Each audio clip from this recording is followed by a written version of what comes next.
All right. Hello, everyone. My name is Cynthia Hill, and welcome to the Black Mental Health Matters.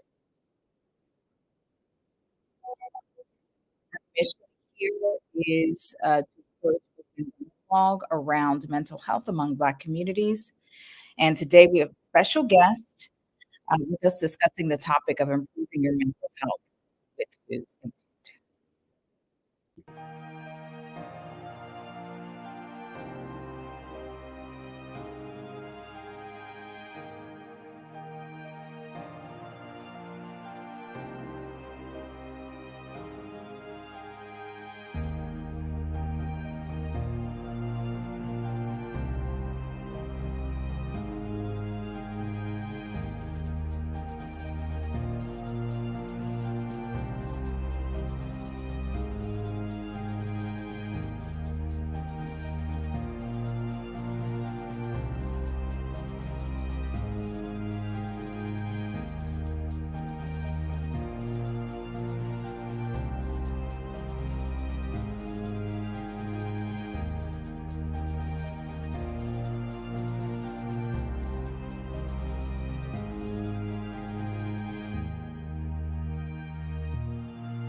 All right. Thanks so much, everyone who stuck around to watch that. Such an important video to get you um, to figure out this echo here.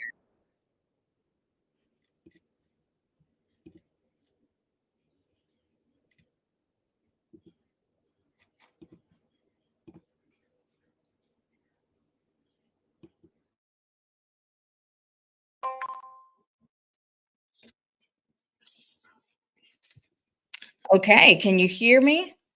I'm not sure why there was an echo there, but I'm not sure why there's an echo here. Hopefully.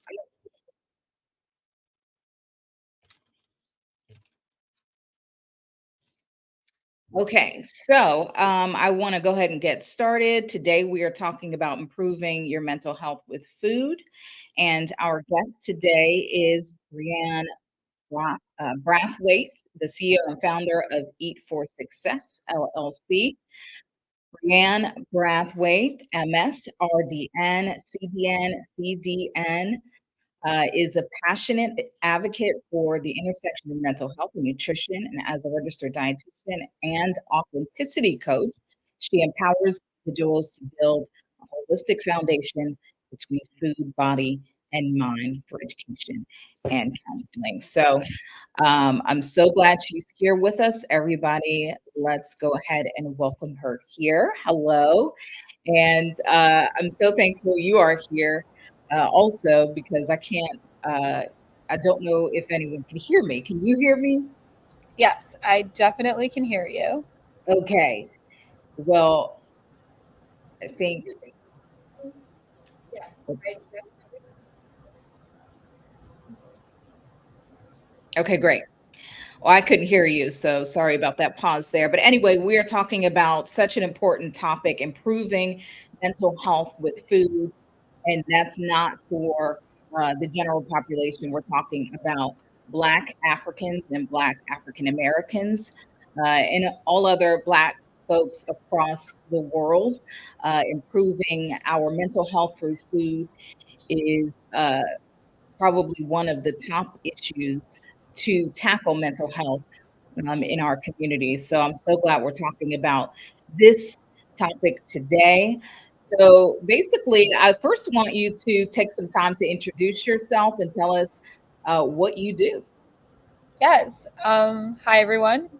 As was just said, my name is Brianne Brathwaite. I am a registered dietitian and a authenticity coach.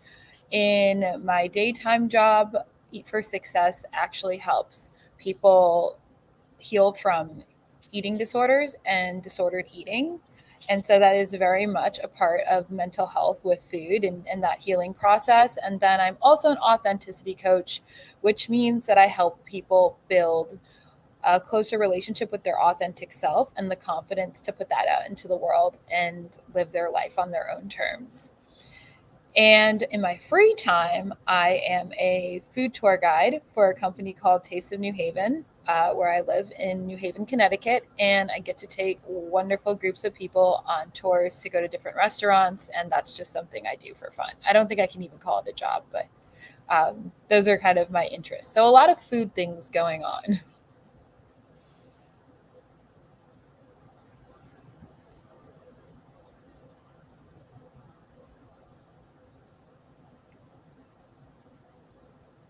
Oh, no, I don't think we can hear you anymore.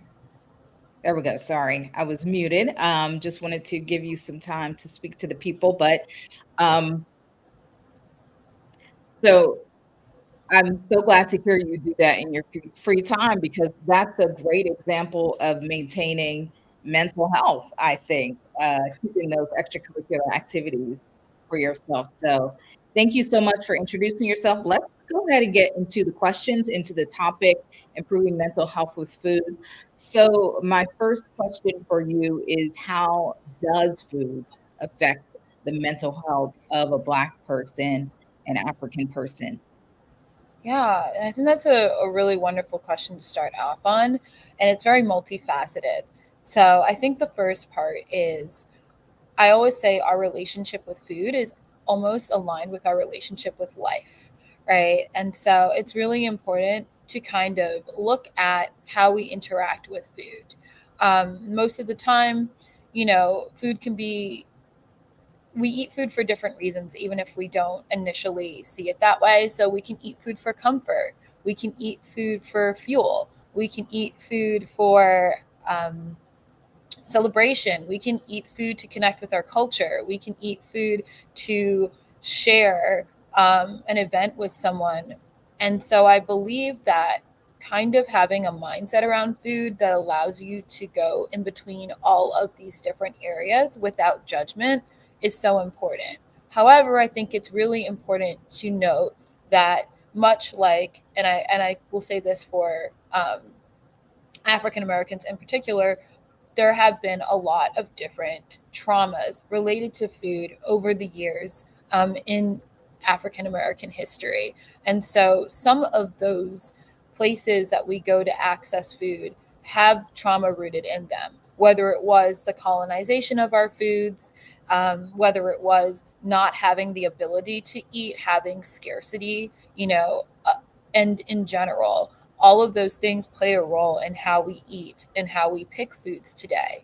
And then ultimately, all of the other parts of mental health intersect. So, stress. And as we all know, Black people have a lot of racial stress and also generational trauma that causes stress in the present day. So it's really important to look at food as not just this thing that we eat, but more so as a collaborating effect with all of the different intersecting parts of mental health.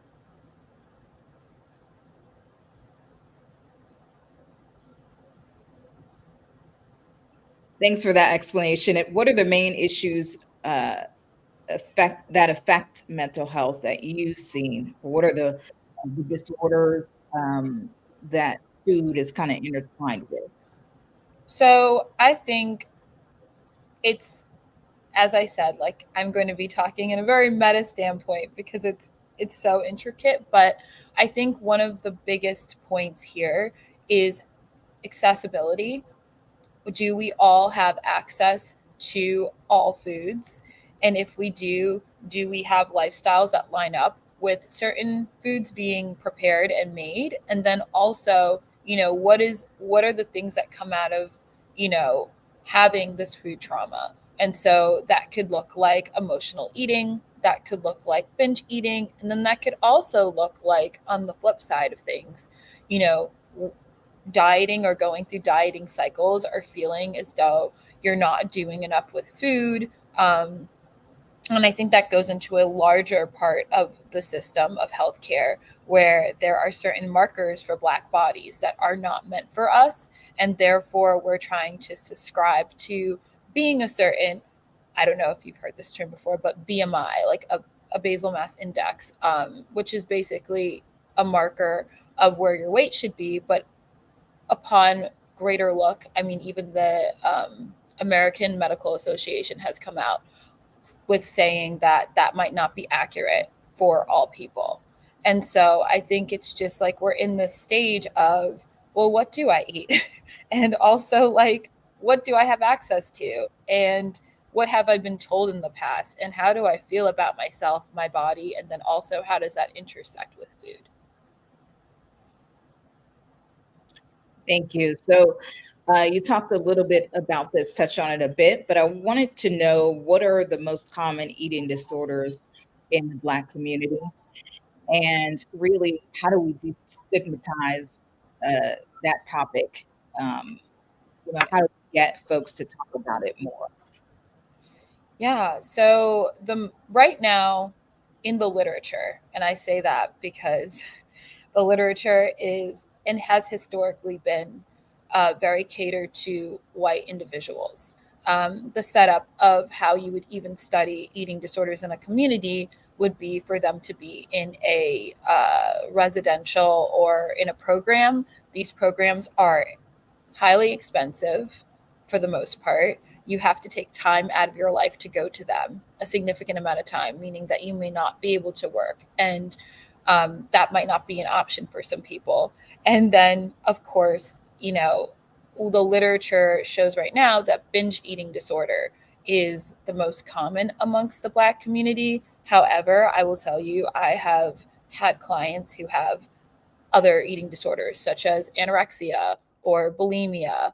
Um, and so I think, or even like sensory around food, like disorders. So I think it's the literature right now says binge eating disorder, but I think it's so underserved and so under researched that I don't know if that's completely accurate. You said sensory issues around food? Yeah. I'd Um, love to talk more about that. Explain um, can you explain more about that? Of course. So, anyone who may have any kind of neurodivergencies, that could be like autism or ADHD, um, OCD, and maybe like very high anxiety, could also suffer from what people may call ARFID, which is basically a term for a complete distaste in food. It's not rooted in like I want to be a certain body size, or it's rooted in general disinterest in food, and then with that comes struggles with textures with food, and colors with food. And so it makes it really hard for that person to be able to have enough nourishment to actually maintain a body weight that would be good for their body. And so it can be really hard. And I think, it can also be really hard on the family, because I know that, like, it's hard when like you have a child that's really picky and won't eat anything, and it's hard when that phase doesn't, you don't grow out of that phase. That's there for your whole life. And so it's a struggle between not maybe understanding that you might have sensory issues with food, and then also having to kind of defend that to everybody else, causing more of that like isolation and that depression. And so it's really interesting. As I said, I think now more studies are coming out, but again, a lot of eating disorders are rooted in trauma. And so I think it is very, very, very strange that it's not also centering um, Black people.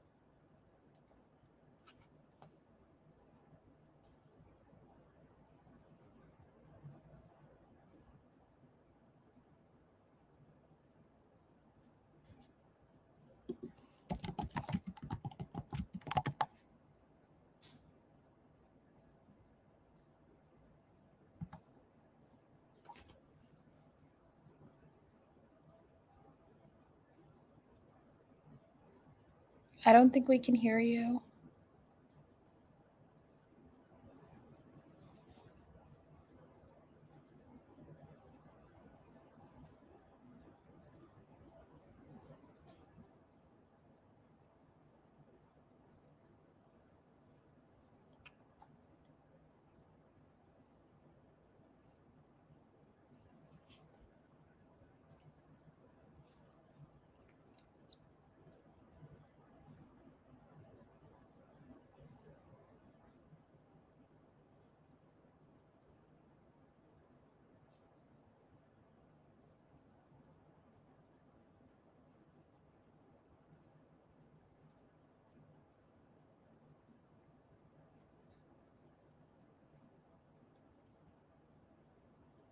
Technology these days. Bear with us for one moment.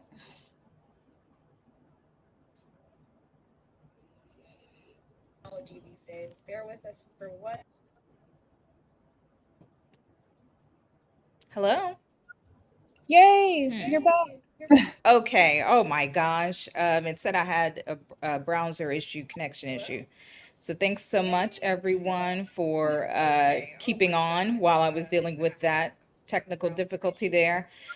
So anyway, let's get back into it. I was talking about food insecurity and how it's linked to poor mental health. And I wanted to know your expertise or your thoughts on how finances are affecting our ability to sustain good mental health. How does that weigh in? Absolutely.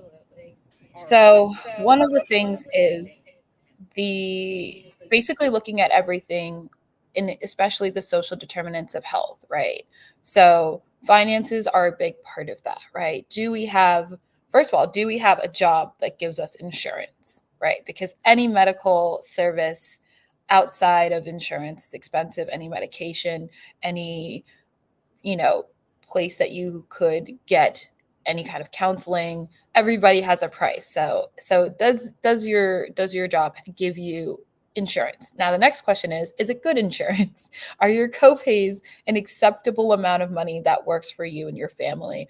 Or is it like, please don't take me in an ambulance to the hospital and take me to the clinic because that's cheaper? Where are we in this moment? And then also looking at what that looks like about what's around you, what's that environment, right?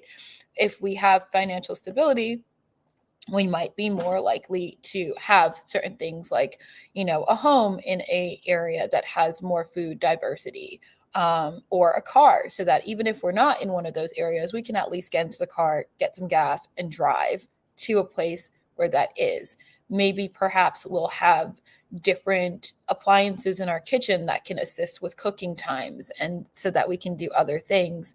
And so I think it's really important when it comes down to mental health, all of these things in a world where we're constantly working, we're constantly doing things, is they're so important because they take a little bit of the edge off versus maybe not having a place that you feel like is home and safe for you.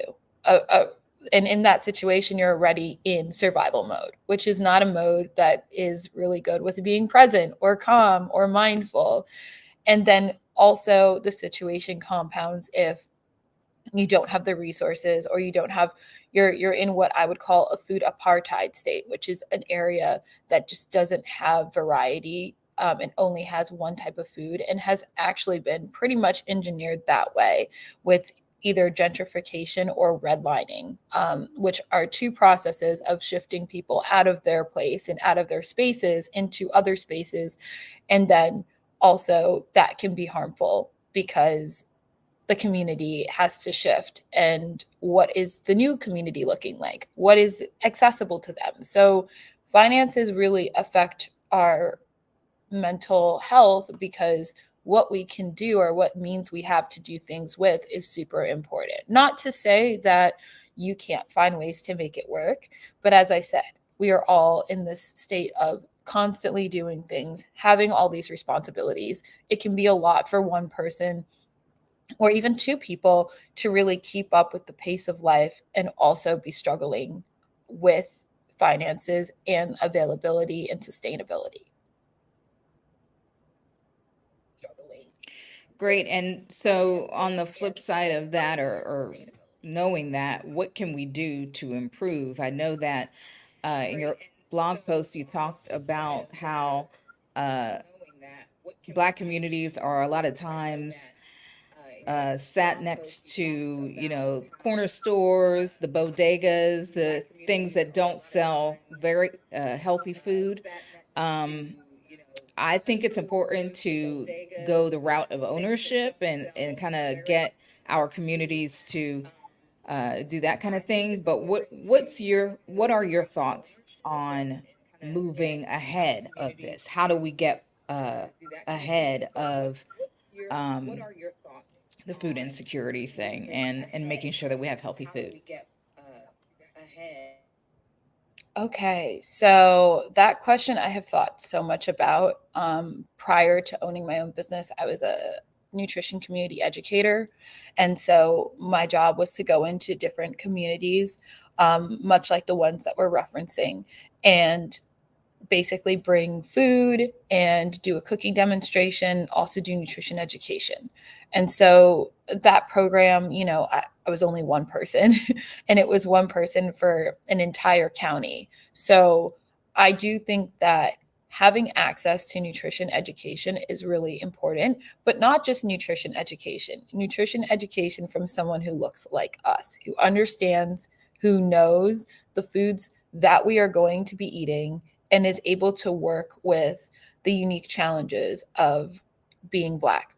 And additionally, I believe that, there are some really amazing grassroots projects that are popping up in areas that have the food apartheid going on. There are people who are making urban gardens. They're actually, raising garden beds and planting foods and having their own distribution. There are people who are, in the community who are getting farmers markets started and really trying to make sure that, especially, there are some farms that do have a lot of crops over the years, and if they don't sell them, they will give them away for discounted prices. I think it just means kind of coordinating that and really also having community meetings. One of the cool things that I learned when I was a community educator was that when the food bank would drop off produce, if it was in a building, let's say it was like a retirement home or just a housing unit, they would drop off all of these fruits and vegetables in the main room, which means everyone had to come out of their living spaces and go down and commune over the food. And sometimes I'd see people fighting over lettuce, not very often though. We always had enough lettuce. But I would also see the fact that people were coming together and they would share how they would use the ingredients. And it made more of a wholesome kind of socialized space. And having that environment means that more people will want to have these conversations. For example, the bodegas. Yes, the bodegas are going to sell what the bodegas are going to sell, but I remember that in certain neighborhoods that I'd gone to, particularly in the Bronx, New York, there's these new bodegas that are popping up, and they have all of these different options. And I remember, because I'm a curious human, I was like, "Why did you move here? Why do you have these options?" And he was like, "Well, people kept asking for oats. People kept asking for these things. And so we just decided to move in here and it's been better." And so I think like the more education, the more conversations, the more grassroots initiatives, slowly the community can change. But I think this is like kind of not the most sustainable for every community. And realistically, this is more a systemic issue than we need to get our bootstraps together and put more work on our plate and just force ourselves to take on our whole community and on top of all the stress that we have. I think it really also looks into like policy. And so one of my things for the next year is to really look at policy as a dietitian and see where I can personally advocate. um, but I think that also goes into just letting people know that they can advocate for themselves and their needs, and that they have more power than they may think. What we choose to consume, what we choose to look at, we've seen there are influencers who, they make thousands and millions of dollars just because we watch them. And so, like, knowing that your interests do have weight in a way. But I definitely think this is a problem that was created, um, by the distrust between, the distrust and also the discarding of Black people in this country.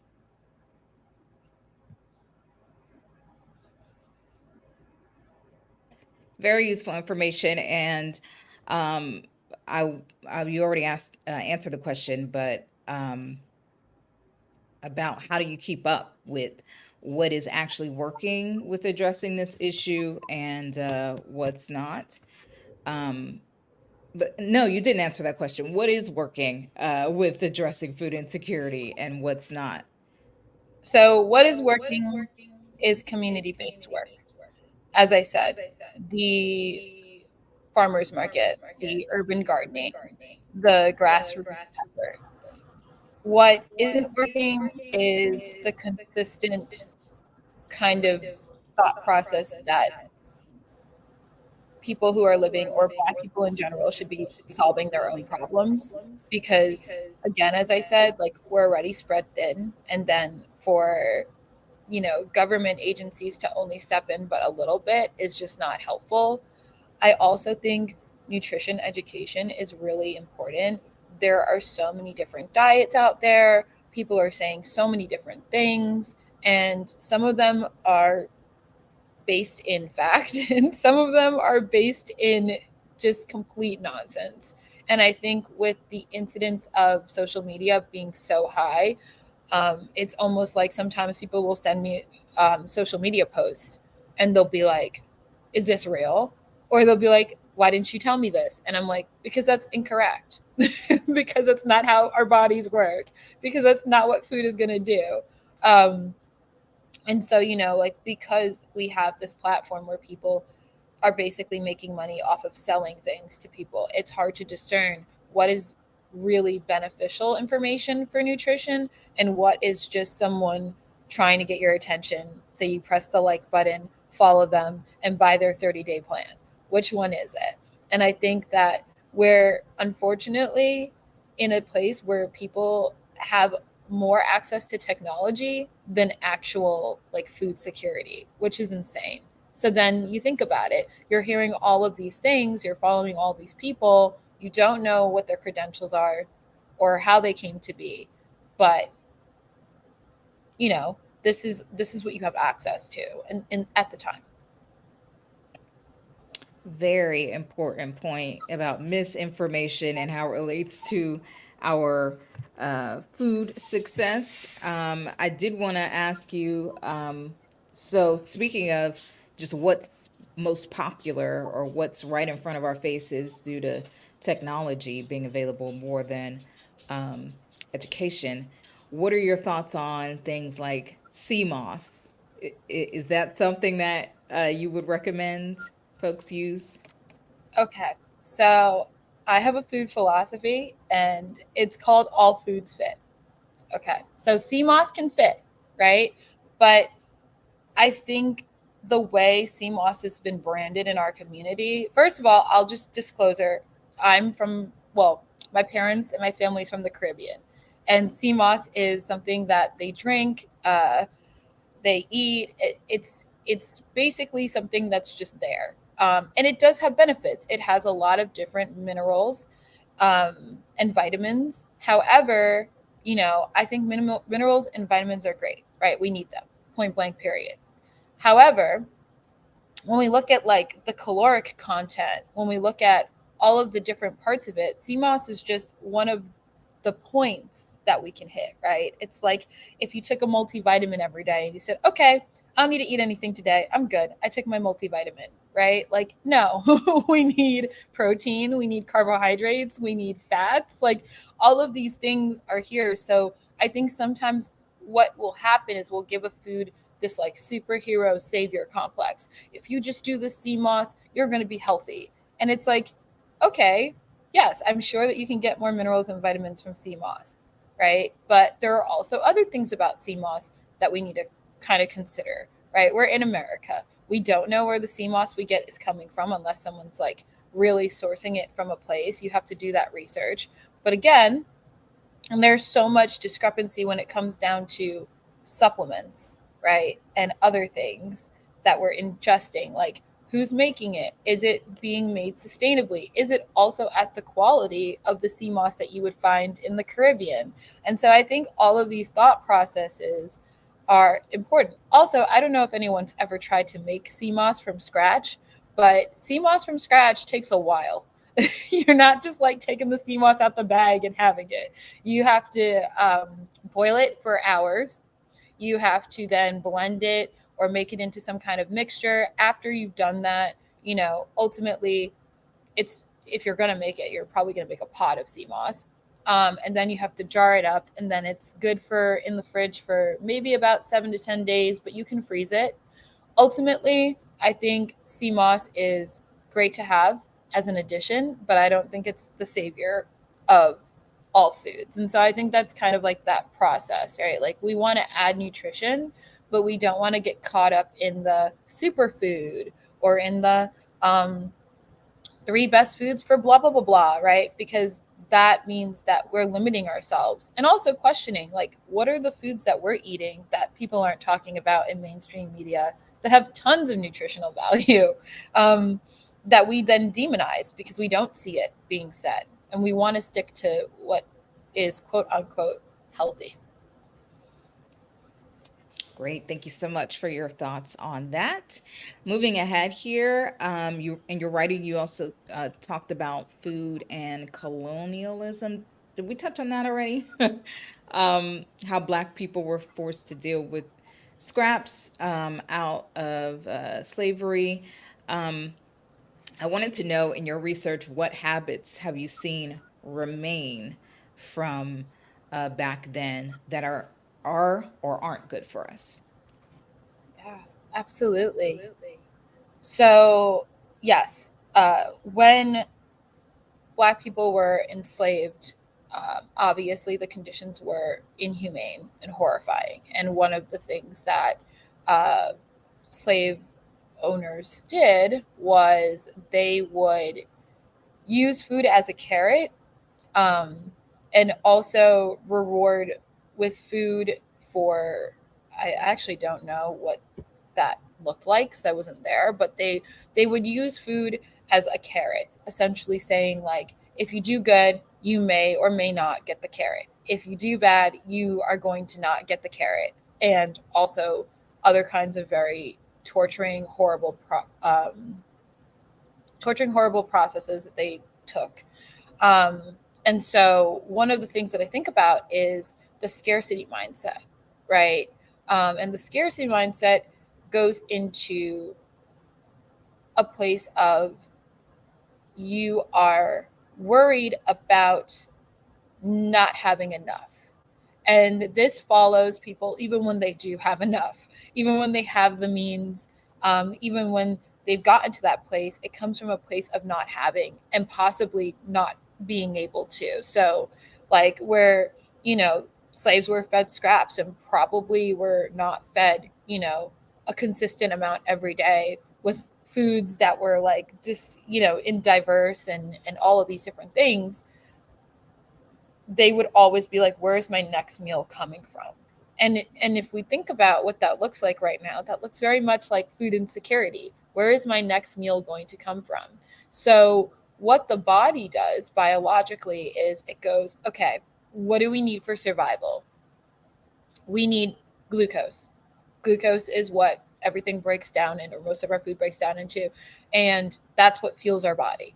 If there's a huge conversion, it's turned into ATP, which is basically energy in our body. And so it will gravitate towards very calorically dense and carbohydrate rich foods.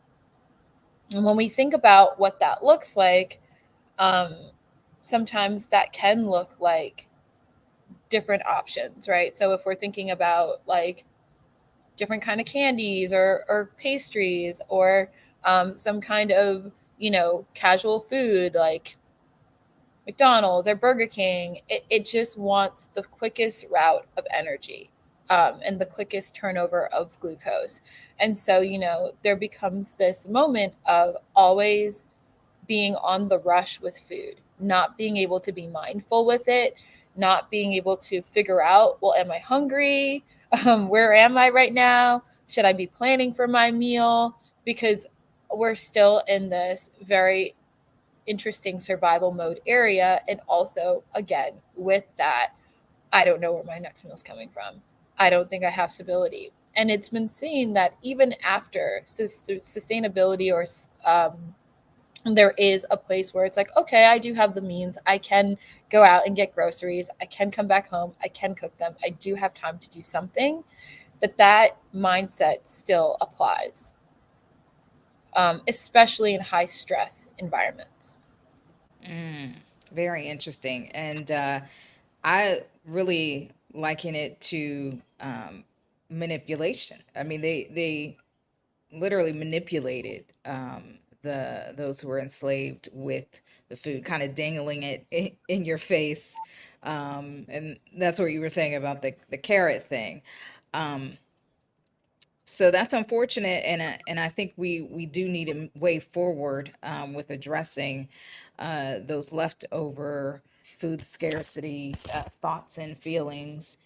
Um, but I also wanted to talk about before it, folks were enslaved. What were those traditions, and what have you seen in your studies? What was it like to eat in our native land, for lack of better words? Yeah. So, in my research, and also talking to people who have been born in parts of Africa, there is this very, like, and I was talking about the socialization of food, right? There is this community effort, right? So, it wasn't every person for themselves. The family, or the community would think about, okay, we need to make enough food for everyone. Everyone's going to come, everyone's going to sit, everyone's going to take pieces, everyone's going to partake, you know? Even just the way that food is made, right? Where we're going out and we're getting these foods, and they're fresh, right? They're fresh. They are also whatever is on hand and whatever can be um bought at the time. And so, this thought process of things being available all times of the year. Just knowing that, like, there might be seasonal things. There's also things that have been passed down in families for generations, different kinds of cooking processes. So one of the things that I've been recently looking into is fufu and how it's made, and also, like, what are the ways that people make them. And it's been really interesting. You can see a lot of different ways of making fufu.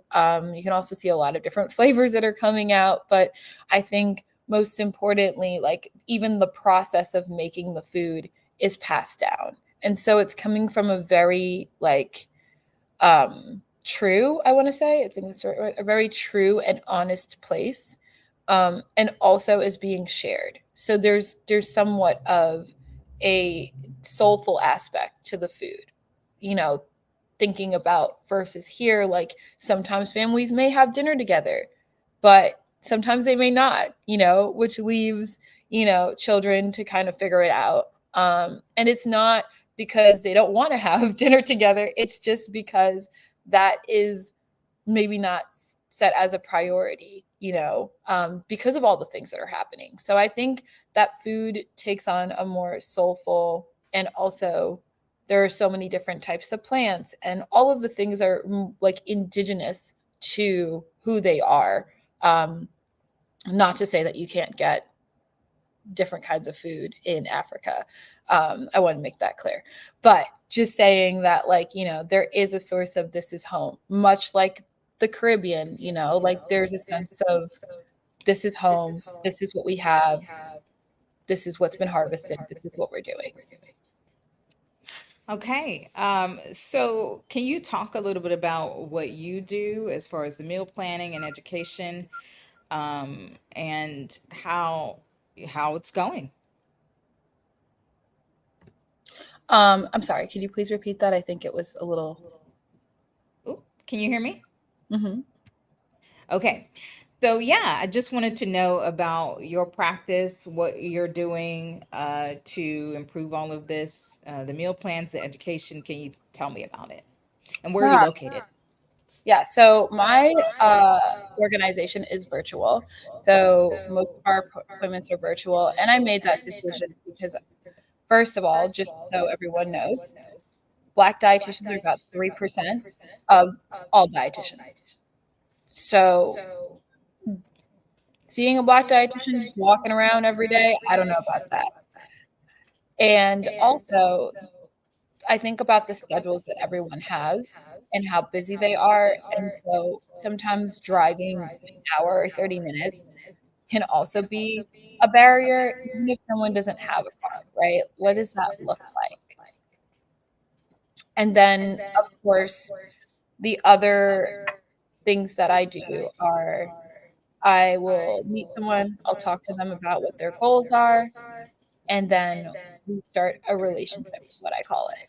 Because I think with providers, sometimes there's this thought process that the provider is the expert. And in my practice, I say you are the expert.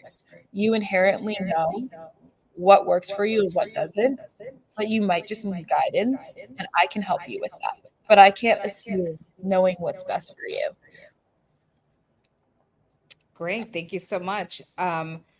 Also, what foods are you seeing people talk most about? What are they wanting to keep in their diet and lose?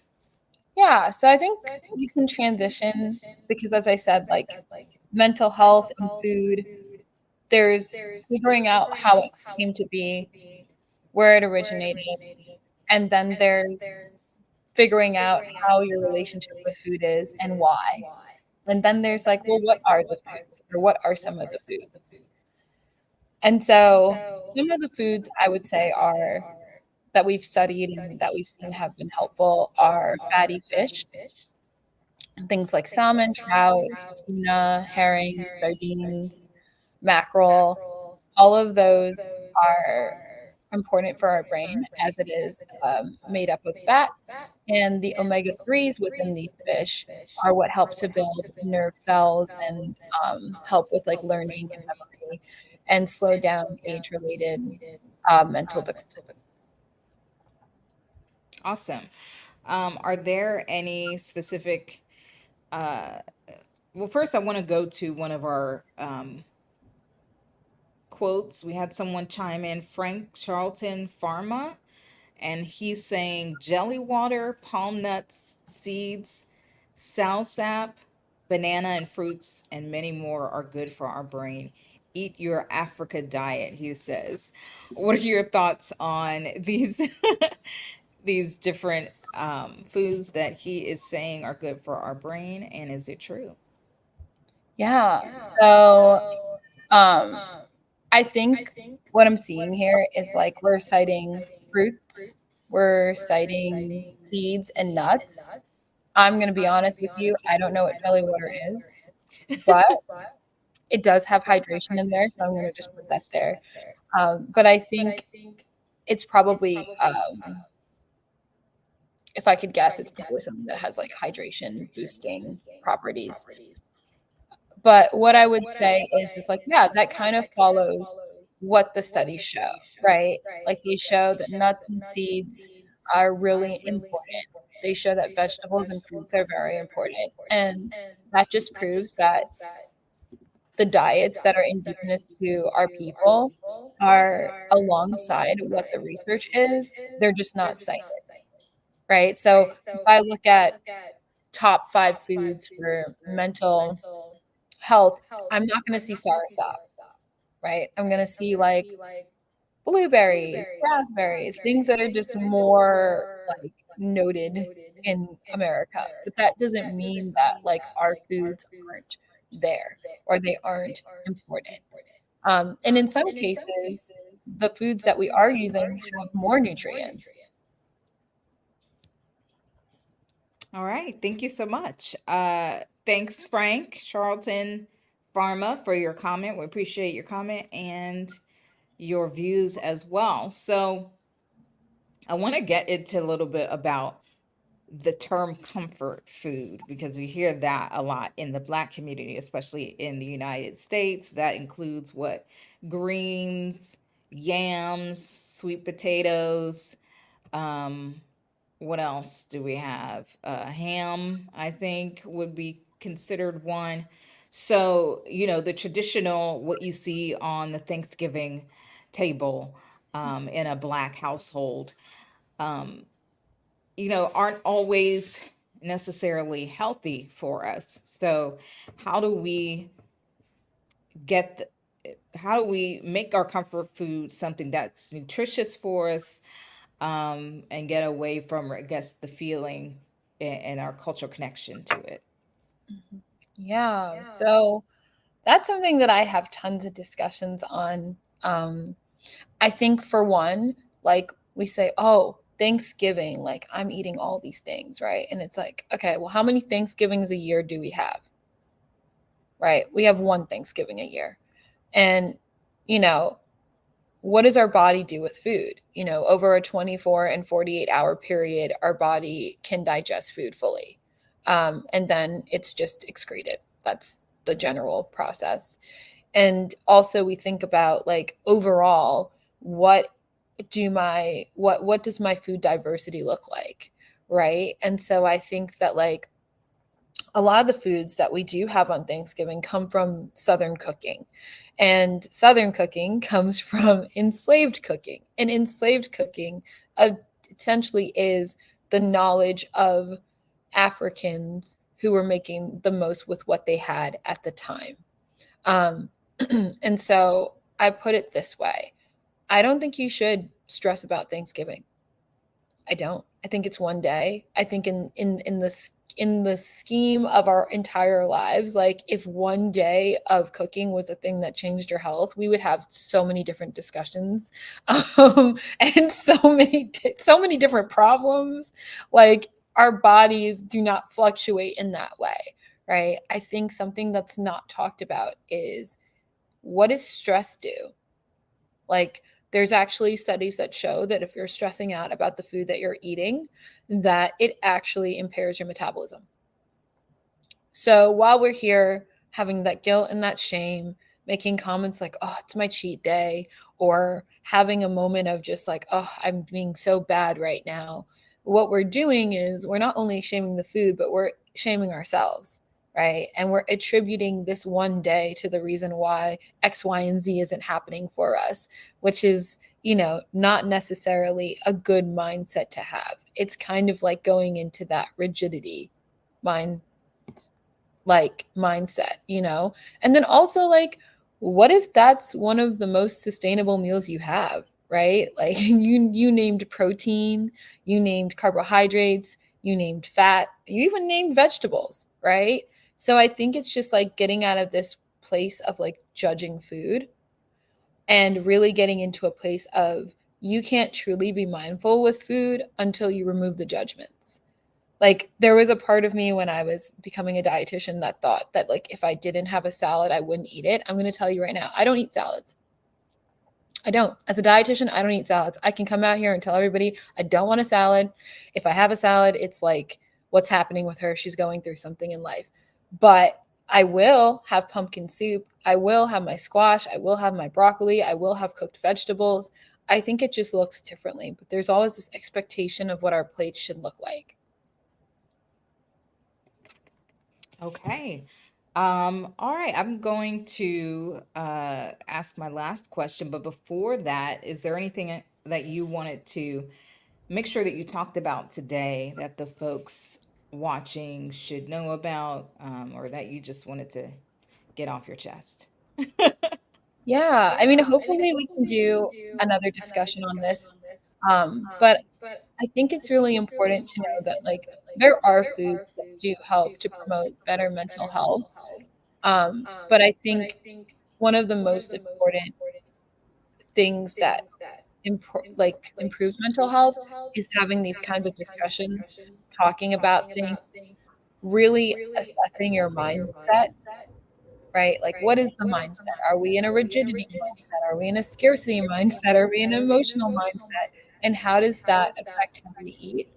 Um, and then also, as I said, on the biological side of things, like thinking about what's the nutrition that we can add to our food that would be really important for brain health. And one of the things that I think about is the microbiome, which is a whole different discussion, but it's basically like your gut and how it interacts with your brain. And so there's a lot of studies going on. My master's is in genetics, so I spent a lot of time really looking at that and looking at what's going to help with our bacteria in our gut and how does that help our mental health. But I think that's probably another topic that we can do at another time. But That just sounds also great. just kind of really looking at the mindset, and is it coming from a place of fact or is it coming from a place of fear? Okay. And so, with that, my last question was just about how generalized anxiety and depression are 20% of mental health issues among Black people, and the African diaspora studies show. So, I wanted to know what are some strategies to address these issues for folks who find themselves dealing with mental health issues and really not a good diet. Yeah, so I think outside of that, it's really about like what is our movement looking like, you know, and also how are we taking time out for self care? And what that can look like is in terms of movement. Does that look like yoga? Does that look like, going for a walk? Does that look like connecting with nature? You know, planting, gardening, doing something that grounds us. And then on the flip side, like, what does it look like for meditation? What does it look like for trying to access, a mental health group with a licensed therapist, talking about these things, addressing things? What does it look like to be vulnerable, which is really, really scary to do as a Black person? Most of what we're taught for survival is do not be vulnerable, don't let them break you, and keep it all in. And the reality is there's so many studies that are coming out that is showing that that particular cycle of dealing with things not only causes more stress, but within the body, that's the stress will sit. So it starts to sit in our shoulders and our lower back. And that chronic pain that our doctors are like, well, you just need to do this, but it's not really helping, right? Like that is, those are spaces where, we need to kind of like think about like what is it what does it mean to really hold it all on my own? And for some of that us, it's a reality that we have to do that, and it's heartbreaking. But I think some of the things that I do on a daily basis, every day I take a 5-minute meditation for breathing. And does it solve all my problems? No, but I definitely feel calm. If I have situations that stress me out, I try to give them some time or as much time as I can to sit with them, to make sure that I'm able to be in a calmer space when I make that decision. And then self care, whatever that looks like. Um, Currently, I have been doing a lot of morning walks before everyone wakes up in my neighborhood and just taking deep breaths, feeling the cold air, really just like gearing myself up for the day, taking myself to do things, celebrating the little things, in whichever way is accessible to you. And I do think one of the biggest things is that compassion for yourself, right? We're not robots. We shouldn't be the same thing every day. We're not required to be, and we need to have that for ourselves. I'm so thankful for your expertise this morning, this Saturday morning, early on a Saturday morning. And, we've learned so much today, and I want to encourage everyone watching to be mindful of what you're eating because it can affect the health of your mental faculties. So, thank you, Brianne, for all of your wonderful advice and education today. I wanted to ask you to tell us your social media tags and how people can get in touch with you and your services. Yeah, so you can see below, eatforsuccess.com is my website. You can follow me on Instagram, which is at e.a.t for success. It's also on the bottom. And also, if you want to find me on LinkedIn, Brianne Brathwaite is not a common name, so you can just type it in and you'll see my face. So, yeah, I believe those are the ways that you can reach me. I also do have a book. If you go to my website, let me show it right now. Okay. It's called The Recipe for Authentic Living, and it's a self help cookbook. So you can essentially go through it. It has a lot of whoop, really cool recipes and work pages, and it just helps you to kind of like take a different take on food and also self care and self love. Wonderful. Thank you so much. Well, that's all for our show today. Thank you all for tuning in to Black Mental Health Matters. To support our show, please visit bmhm.org. And for the latest conversations on Black mental health, please follow us on all social media platforms. Thank you so much again, Brianne. Very nice to meet you, and I hope we'll talk again soon. Thank you so much for today.